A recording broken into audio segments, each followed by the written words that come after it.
Yeah.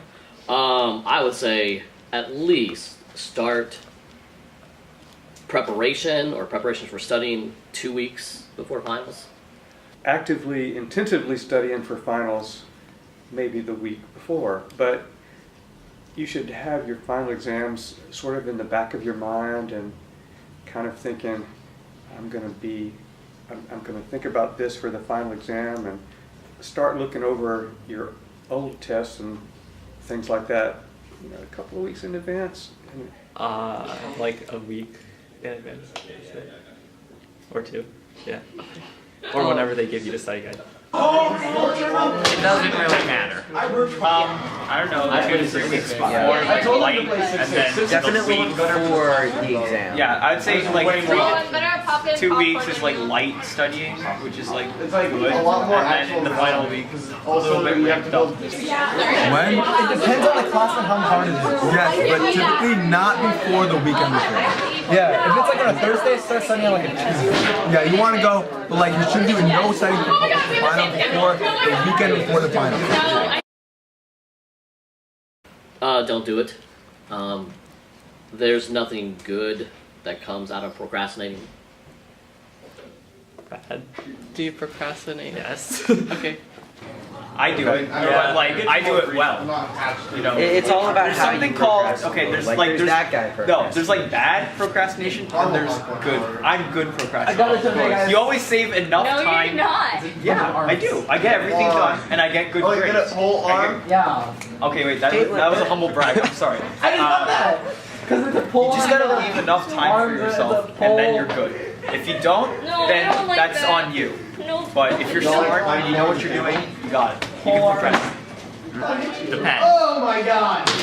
Oh my! I think it's good, honestly. I think that it depends what you qualify as procrastination. For me, to maximize my efficiency and potential. If you're gonna go like an hour before the test, like that might not be great. But in terms of like the day before, definitely. Do you know how focused I am right before the test? Because otherwise you're gonna waste so much time. My productivity is so high when I procrastinate. So it's like there's like a spectrum. Starting way too early, we're gonna forget everything. And then like there's like Abraham, you start way too late. Oh, more important than studying is sleep.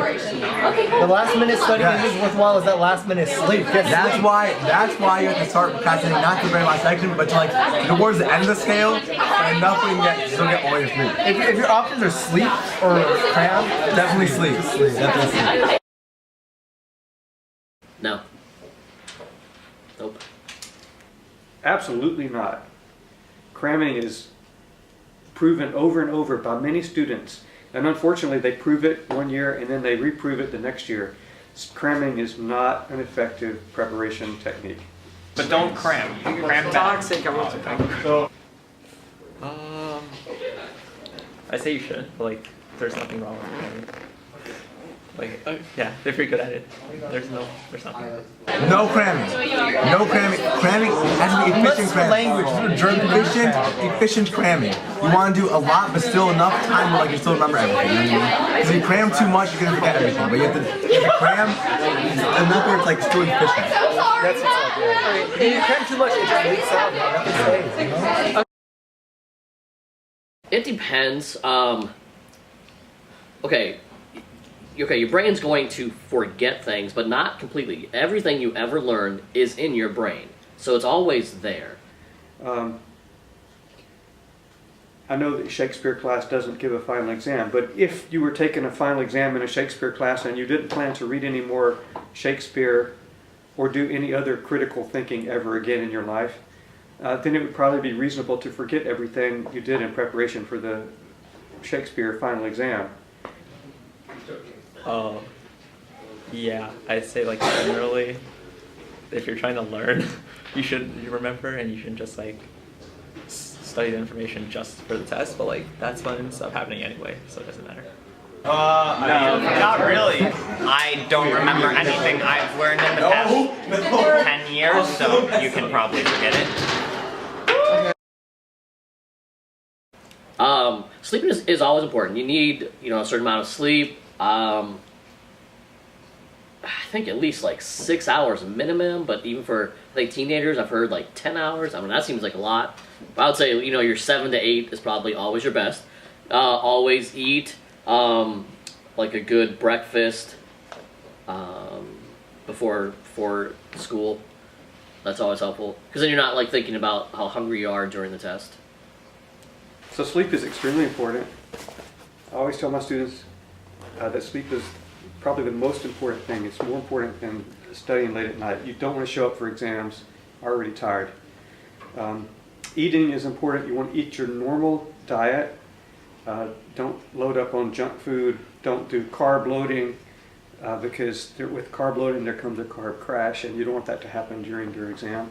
Don't get hyped up on caffeine, drinking lots of coffee or lots of hot chocolate or whatever else. Lots of soda. Don't do that. Just normal diet. Most important. Most important. No chili Breakfast cheese every- fries the day before. Breakfast every day. Breakfast every day. Get your fiber. You have to get sleep at least 8 hours. At least 8 hours. 8.5. 8.5. 8 and 1.5. You know how it takes you a little bit of time to fall asleep? That's why you need to get 8.5. So then you get your 8 of Next question. We all know sleep is important. Next question. Okay, Eating, not at all, as long as you're eating food. Sleeping, I'd say it's pretty important because when you take the test, you don't want to be super tired and not be able to do anything. not important. It really doesn't matter. It's important. You gotta As long get the as- sustenance. No, I think if you get enough, you're good. Like they're always like, oh, you just sleep 10 hours. No, you can just sleep normal hours and then you're fine. 7 to 8 is enough. You shouldn't be like panicking. Like, Both. I mean, you're gonna have to memorize facts and details and things like that, but you also want to understand how those facts and details like work with each other and how they build on each other. So you kind of like you need all that stuff. Just memorize answers. I would never say just to memorize answers because you don't know what the questions are. Depends on the class. For math, literally just memorize all the proofs, stuff like that. But for, I'd say for like Left's class, like history, you definitely need to understand the material. Concepts in front of I mean, what do you think? it depends on the Theoretically, you should understand. In reality, no, it's just rote memorization. It depends on the subject. For German, I don't know what to memorize, okay? They can't use World since. We're not gonna talk about like the dates. The dates. You can't understand dates, bro. You memorize the dates. You can't. I mean, understand flow charts maybe a little bit, but you got to get an A. You have to memorize. But if you're doing like math, Like you have to understand. you have to understand. Because math is cumulative. With German and other That's a things, big word. with other things, you can memorize, take a test, A, and never come back again. Or you get a D like me. You know what I mean? Doesn't matter, eh? But if it's cumulative, you cannot memorize, you have to understand.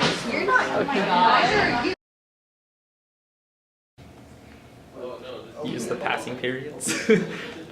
They're really long, they're an hour. You can cram really well. Try your best not to procrastinate, sleep. That's about it. Just don't stress it, man. Just like get good and then be good. That's it. Okay. Relax, okay? Just take it easy. Read my blog post at Ian's Nonfiction Blog. Find it on thing. Just like relax, okay?